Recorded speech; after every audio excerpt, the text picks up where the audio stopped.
आदरणीय दिदीबहिनी तथा दाजुभाइहरू, निर्धारित समयभन्दा 1.5 वर्ष अगावै ताजा जनादेशका निम्ति जनता समक्ष जानुपर्ने अवस्था सिर्जना होला भन्ने अनुमान हामी कसैलाई पनि थिएन। 2074 साल मङ्सिरमा सम्पन्न आम निर्वाचनको जनादेश राजनीतिक स्थायित्वको पक्षमा थियो, तर जनादेश र जनभावना विपरीत राष्ट्रिय राजनीतिलाई अन्त्यहीन एवं अर्थहीन विवादमा अल्झाएर गतिरोध सिर्जना गरिएपछि, संसदलाई अर्थहीन तुल्याइएपछि र जननिर्वाचित सरकारलाई असहयोग, विरोध र घेराबन्दीमा पुर्याइएपछि मेरा सामु सार्वभौम जनता समक्ष जानुको विकल्प रहेन। त्यसैले जनता समक्ष प्रस्तुत हुने निष्कर्ष अनुरूप हिजो 2077 साल पुष 5 गते प्रतिनिधि सभाको विघटन गरेर आगामी 78 साल वैशाखमा नयाँ निर्वाचन गर्ने निर्णय गरिएको बेहोरा म निवेदन गर्न चाहन्छु। सतहमा हेर्दा हिजो विकसित घटनाक्रम अप्रत्याशित र आकस्मिक जस्तो देखिए तापनि यो परिस्थिति लामो समयदेखि राष्ट्रिय राजनीति र मूलतः सत्तारूढ नेपाल कम्युनिस्ट पार्टीका केही नेताहरूका असङ्गत, विकृत र जनअपेक्षा विपरीतका गतिविधिहरूद्वारा सिर्जना भएको हो। 2074 साल असोज 17 गते तत्कालीन नेकपा एमाले र नेकपा माओवादी केन्द्रबीच वाम गठबन्धन बनाएर निर्वाचन लड्ने र निर्वाचन लगत्तै पार्टी एकता गर्ने उद्घोष गरिएको थियो। यो निर्णय आम निर्वाचन मार्फत आम जनताद्वारा स्पष्ट रूपमा अनुमोदन भएको थियो, तर निर्वाचन पश्चात राष्ट्रिय राजनीतिलाई जनअपेक्षा अनुरूप अगाडि बढ्न नदिने विभिन्न विसङ्गत गतिविधि सुरु भयो। सुरुमा सरकार गठनमा विलम्ब गराउने र जनादेश विपरीत अन्त्यहीन बार्गेनिङ र दबावमा राष्ट्रिय राजनीतिलाई अल्झाउने त्यति बेलाका गतिविधिहरू तपाईहरूको सम्झनामा ताजै छन् भन्ने ठान्दछु। बाधाहरू पन्छाउँदै सरकार गठन भयो र सरकारले जनअपेक्षा अनुरूप काम गर्न पनि सुरु गर्यो। त्यसपछि केही नेताहरूद्वारा निरन्तर रूपमा अस्थिरताका सन्देश र प्रयास जारी रहे। सरकार गठनको 1 वर्ष नपुग्दै कुनै नेताले मुलुक बाहिर गएर अस्थिरताको सन्देश छर्नुभयो भने कुनै नेताले प्रधानमन्त्री मुलुकमा नभएको मौका पारेर देश डुब्न लाग्यो भन्दै बचाउनका लागि माझी गुहार्न थाल्नुभयो। सरकार संविधानको कार्यान्वयनका लागि नयाँ कानुन निर्माण, संघीयताको कार्यान्वयन र मुलुकको सामाजिक आर्थिक रूपान्तरणमा केन्द्रित थियो, तर कतिपय साथीहरूका आँखा निरन्तर पद, प्रतिष्ठा र पद सोपानमा मात्रै केन्द्रित भए। आफ्नो काँधमा आएको ऐतिहासिक अभिभारा पूरा गर्ने गरी नीति निर्माण, राज्य सञ्चालन र जनपरिचालनमा केन्द्रित हुनुपर्ने नेकपालाई केही नेताहरूले आफ्ना असन्तुष्टि, कुण्ठा र आत्मकेन्द्रित सोचहरूको बन्धक बनाउने र निष्प्रभावी तुल्याउने प्रयास गर्नुभयो। दिदीबहिनी तथा दाजुभाइहरू, समस्या समाधानका लागि दुई अध्यक्षहरूका बीचमा कार्यविभाजन गरेर एकजना सरकार र अर्कोले पार्टी सञ्चालनमा केन्द्रित हुने निर्णय भएपछि समस्या समाधान हुने अपेक्षा गरिएको थियो। मैले सोही अनुरूप आफूलाई पूर्ण रूपमा सरकारमा केन्द्रित गरेँ।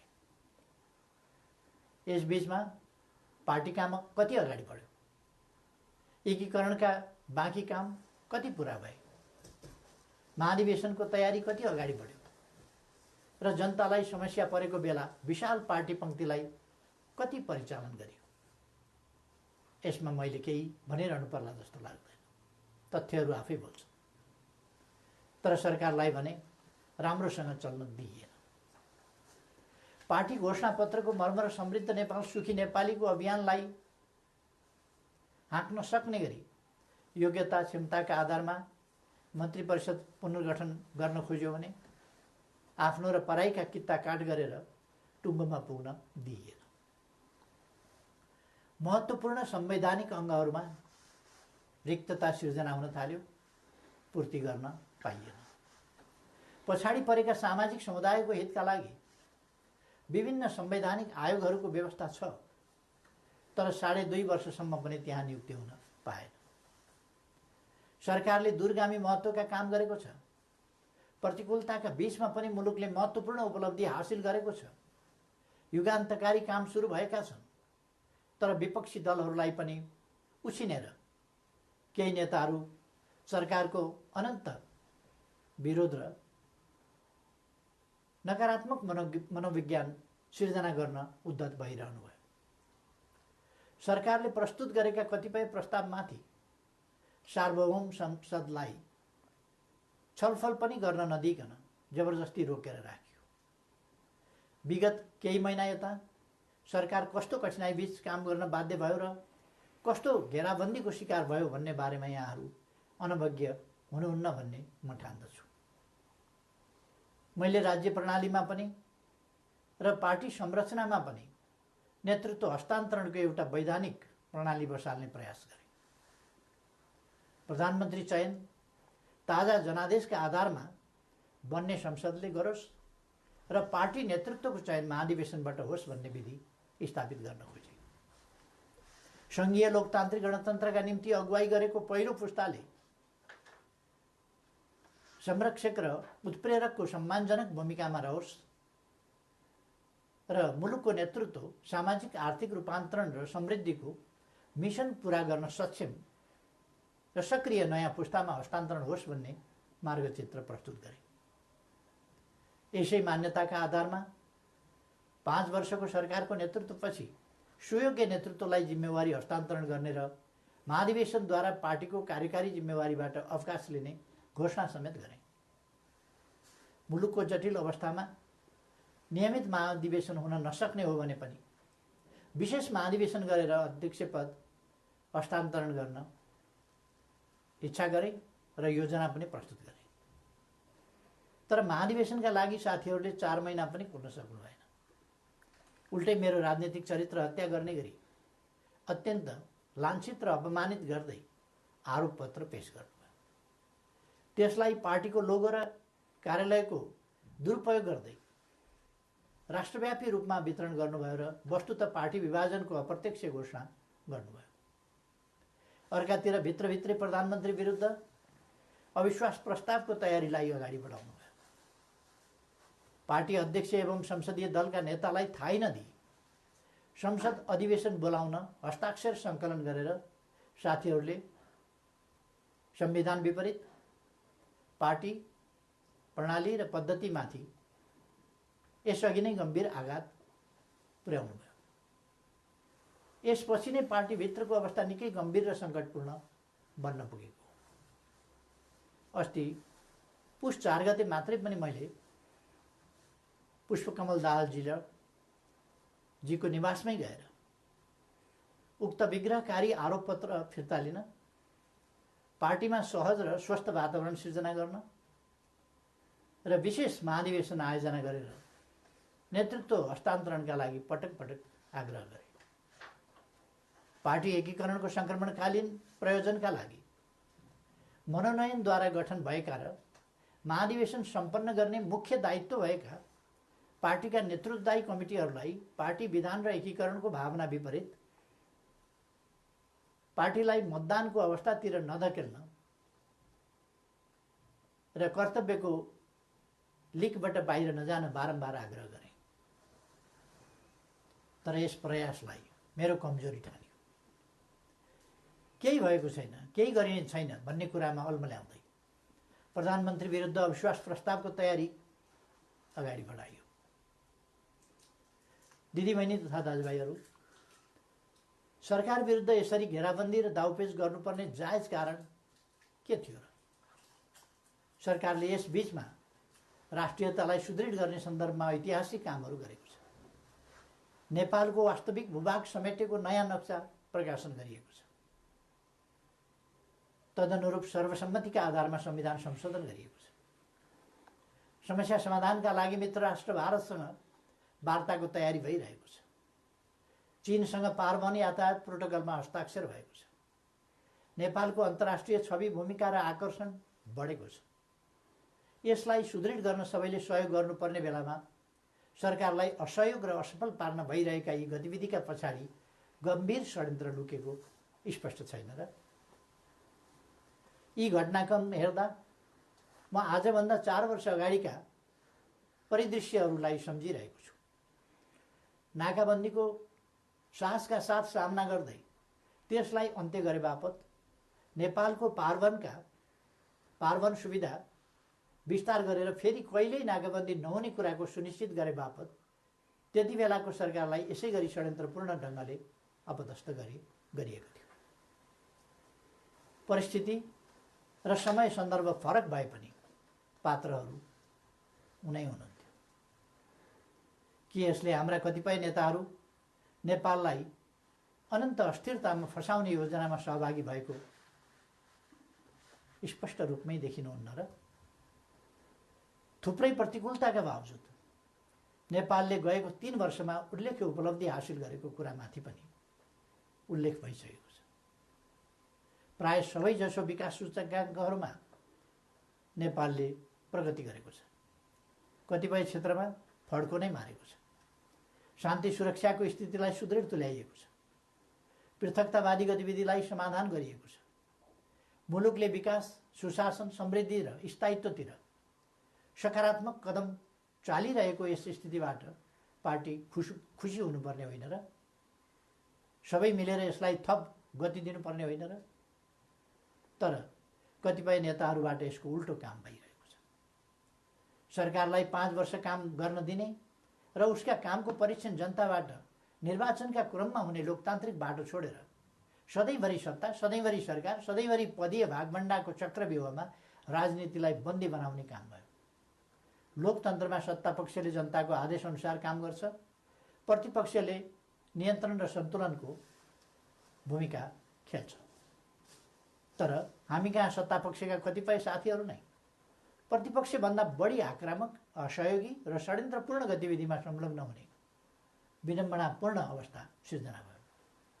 आजको स्थिति विकसित हुनुमा कतिपय नेताहरूको गतिविधिको मुख्य जिम्मेवारी रहेको तथ्यलाई एका राख्नुपर्दछ। यस्तो काम कुनै पनि अर्थमा लोकतान्त्रिक हुन सक्दैन।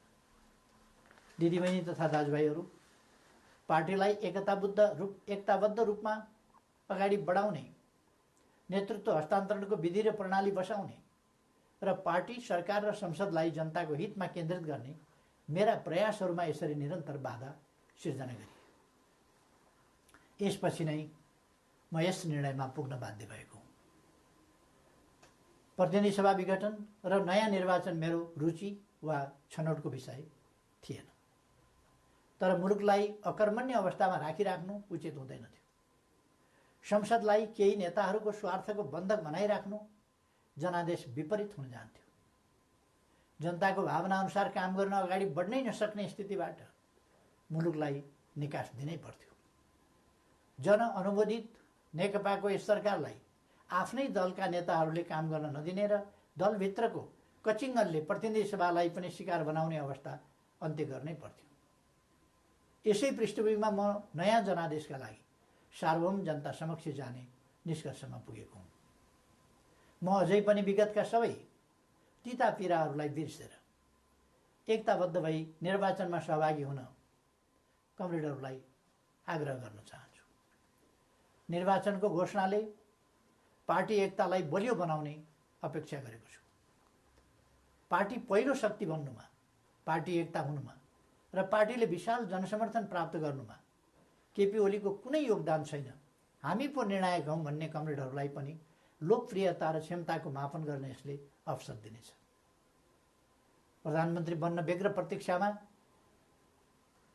वा प्रयासमा रहनुभएका नेताहरूलाई पनि ताजा जनादेशले विकल्प दिनेछ। प्रतिपक्ष दललाई पनि आफ्ना एजेन्डा जनताबीच लैजान अवसर प्रदान गर्नेछ। निर्वाचन लोकतन्त्रको आत्मा हो। यो सबैभन्दा उन्नत लोकतान्त्रिक अभ्यास तथा विधि पनि हो। जननिर्वाचित सरकारले काम गर्न पाउँदैन भने उसले पुनरावेदन गर्न जाने ठाउँ सार्वभौम जनता समक्ष नै हो। मैले यही बाटो अवलम्बन गरेको छु। पार्टीले मेरो नेतृत्वमा विगत आम निर्वाचनमा लडेको थियो। म पार्टी संसदीय दलबाट सर्वसम्मत रूपमा नेता चयन भएको थिएँ र त्यसै हैसियतमा प्रधानमन्त्री निर्वाचित भएको थिएँ। बहुमत प्राप्त दलको सर्वसम्मत नेतालाई काम गर्न नदिइएपछि बन्द कोठामा अनुचित र सिद्धान्तहीन सम्झौतामा अल्झिएर जनअपेक्षामा आँच पुर्याउनु मैले उपयुक्त ठानिनँ। जनतालाई फैसला गर्न दिनु नै सबैभन्दा लोकतान्त्रिक विकल्प हो भन्ने मैले ठाने। त्यसै पनि जस्केलाबाट सरकारमा छिर्ने र जनमतको उपहास गर्ने अलोकतान्त्रिक चरित्रप्रति मैले सधैँ विमति राख्दै आएको छु। दिदीबहिनी तथा दाजुभाइहरू, नेपालको संविधानले नेपालको सार्वभौम सत्ता र राजकीय सत्ता जनतामा निहित रहने व्यवस्था गरेको छ। राज्य सञ्चालनको अन्तिम निर्णयकर्ता जनता हुन्। जनताको यो सार्वभौम सत्ता, राजकीय सत्ता र निर्णय निर्वाचन मार्फत व्यक्त हुन्छ। जनताको अभिमत व्यक्त हुने निर्वाचनले लोकतन्त्रलाई थप सुदृढ र परिपक्व बनाउँछ। हाम्रो लोकतान्त्रिक प्रणाली नयाँ छ तर कमजोर छैन। मुलुक जनप्रतिनिधिविहीन अवस्थामा छैन। राष्ट्रिय सभा क्रियाशील छ। प्रदेश सरकार र प्रदेश सभा एवं स्थानीय सरकारहरू मुलुकको संविधान र कानुन अनुरूप आफ्नो तहमा राजनीतिक नेतृत्व प्रदान गरिरहेका छन्। राष्ट्रपति र न्यायालय लगायतका संस्थाहरू र राज्यका निजामती एवं सुरक्षा अङ्गहरू सबै आफ्नो कर्तव्य निर्वाहमा दृढ छन्। 4.5 महिनापछि नयाँ प्रतिनिधि सभा स्थापित भइहाल्ने नै छ। 21औं शताब्दीको नेतृत्व गर्न तयार भएर बसेको हाम्रो युवा पुस्ता लोकतन्त्रप्रति प्रतिबद्ध छ। यो पुस्ता नै लोकतन्त्रको सबैभन्दा ठुलो पहरेदार हो। यस परिस्थितिमा म सम्पूर्ण युवाहरूलाई लोकतन्त्रको रक्षाका लागि एकजुट भएर दृढतापूर्वक अगाडि बढ्न आह्वान पनि गर्न चाहन्छु। त्यसैले निर्वाचनमा जाँदा संविधान अप्ठ्यारोमा पर्छ, लोकतान्त्रिक गणतन्त्र सङ्कटमा पर्छ र मुलुक अस्थिरतातर्फ धकेलिन्छ भनेर चलाउन खोजिएका प्रचार या फिजाउन खोजिएका आशंका र भ्रमहरू निराधार छन्। राजनीतिक स्थिरताको प्रत्याभूति गर्ने निर्णायक तत्त्व जनताको अभिमत हो।